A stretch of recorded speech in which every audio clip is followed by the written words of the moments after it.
It's a very good evening to all. I hope you all are doing good. So today we're going to learn about the staffing. So staffing is one of the most important functions of management. So in this series we will learn about the functions of management, various functions of management. Now in this video we will learn about the staffing. So staffing क्या होता है? अब staffing से क्या समझ रहे हो? Like staffing is related to the staff employees. अब आपने कोई भी बिजनेस सेटअप किया, ठीक है, तो अब बिजनेस सेटअप करने के लिए फाइनेंस की जरूरत होती है और सारे फिजिकल रिसोर्सेज, इक्विपमेंट्स, मशीनरी, इन सब की जरूरत होती है. बट अपार्ट फ्रॉम दिस आपके पास फाइनेंस भी है, आपके पास फिजिकल रिसोर्सेज भी है. नेक्स्ट क्या? अब नेक्स्ट जरूरत किसकी होगी? आपको स्टाफ की. आपको राइट पर्सन को राइट जॉब पे रखना है ना.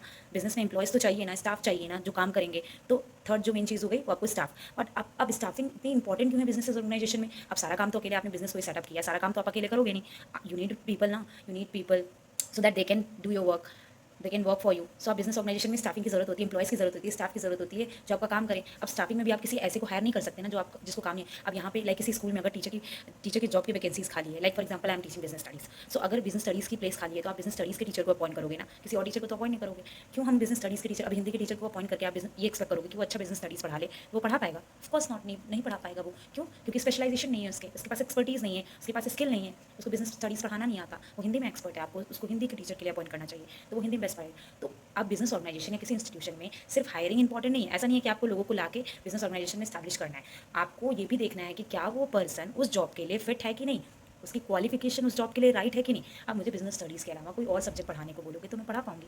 I can teach but not in the best possible way. तो हमको जैसे बाकी के रिसोर्सेज को हम अच्छे से यूटिलाइज करते हैं वैसे हमें लोगों को भी तो यूटिलाइज करना है. जिस पर्सन को हमें ऐसे ही पर्सन को अपॉइंट करना पड़ेगा, रिक्रूट करना पड़ेगा जो जो बेस्ट दे पाए अपना, जो उस फील्ड में अच्छा कर पाए. So that is all about related to the staffing. Staffing किससे कंसर्न है? बिजनेस में एम्प्लॉयज़ को हायर करना, क्योंकि बिजनेस को वही रन करेंगे. एम्प्लॉयज़ नहीं होंगे तो कोई बिजनेस रन कर पाएगा? नहीं कर पाएगा. So they are important. अब there are process of staffing जिसमें रिक्रूटमेंट आता है, सिलेक्शन आता है. सबसे पहले आपको देखना है कि स्पेस खाली है बिजनेस में वैकेंट में, तो हमें किन पर्सन की जरूरत है.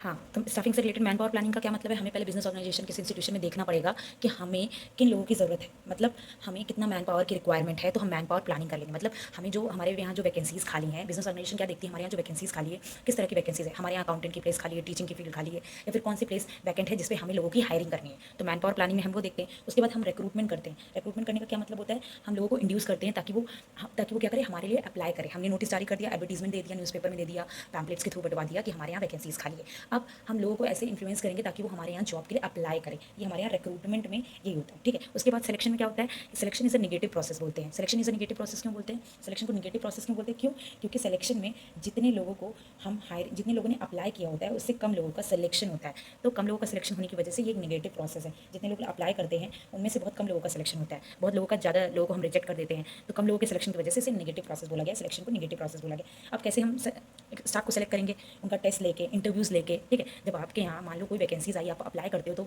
एचआर क्या करता है? आपका इंटरव्यू लेता है, तभी ना आपको सेलेक्ट करता है. तो इंटरव्यू के द्वारा हमारा सिलेक्शन होता है. अब सिलेक्शन हो गया आपका, कंपनी में आ गए, ठीक है. अब कंपनी में आने के बाद आपकी ट्रेनिंग होगी. मान लो मुझे अकाउंटेंट की प्लेस हमारे बिजनेस ऑर्गेनाइजेशन में खाली थी, हमने उसकी एप्लीकेशन निकाली थी और हमने कुछ लोगों को सेलेक्ट कर लिया. अब मान लो मेरे हिसाब से मुझे जो चीज़ चाहिए उनमें वो प्रॉपर स्किल्स नहीं है, तो हम क्या करेंगे? हम उनकी ट्रेनिंग कराएंगे. तो अब उनका ट्रेनिंग कराएंगे ताकि वो इतना परफेक्शन हो जाए, ताकि वो उस काम में एकदम परफेक्शनिस्ट हो जाए, वो स्किल्ड हो जाए, ताकि वो हमारे बिजनेस को अच्छा आउटपुट दे सके. तो हम उनका ट्रेनिंग कराएंगे. अब ट्रेनिंग कराने के बाद लोग अच्छा परफॉर्म कर रहे हैं तो हम इनको क्या देंगे? बोनस देंगे, कंपनसेशन देंगे. उनको उनको अच्छा फील कराएंगे. अब वो कैसे देंगे? It refers to the price of the job. Compensation का मतलब क्या होता है? कंपनसेशन मतलब वो होता है कि लाइक जितना अगर कोई ओवर वर्क कर रहा है, लाइक फॉर एग्जांपल कोई एम्प्लॉय ज़्यादा वर्क कर रहा है तो हम उनको ज़्यादा जितना टाइम के हिसाब से पे करेंगे, जितना ज़्यादा टाइम वो बिजनेस ऑर्गेनाइजेशन को, इंस्टीट्यूशन को सर्व कर रहा है तो उस हिसाब से हम उसे एक्स्ट्रा बोनस देंगे. उसके बाद प्रमोशन. अगर कोई एम्प्लॉय ज़्यादा अच्छा कर रहा है तो हम उसको प्रमोशन देंगे. लाइक फॉर एग्जाम्पल आप सेल्स डिपार्टमेंट में हो अभी, तो हम आपको डिपार्टमेंट मैनेजर बना सकते हैं. उससे अच्छा कोई किसी ने किया स्टोर मैनेजर बना सकते हैं. तो लोगों को प्रमोशन, एम्प्लॉयज़ को भी प्रमोशन की ज़रूरत होती है, क्योंकि अगर आप एम्प्लॉयज़ को प्रमोट नहीं करोगे, उनको ट्रेन नहीं करोगे, उनको कंपनसेशन नहीं दोगे तो उनको डिमोटिवेट फील होगा. तो फिर कैसे वो अच्छे से परफॉर्म कर पाएंगे? अगर हमें प्रमोशन नहीं मिलेगा हमारा काम अच्छा देख के तो हम क्यों अच्छा काम करेंगे? जनरली एम्प्लॉयज़ काम नहीं, वो सोचेंगे कि हमारे अच्छे काम को अप्रिशिएट नहीं किया जा रहा है तो हम क्यों अच्छा काम करें. सो that is all about the process of staffing. Staffing का प्रोसेस है. नेक्स्ट में हम पढ़ेंगे importance of staffing. Thank you for watching this video. Stay tuned for the next video. All the best.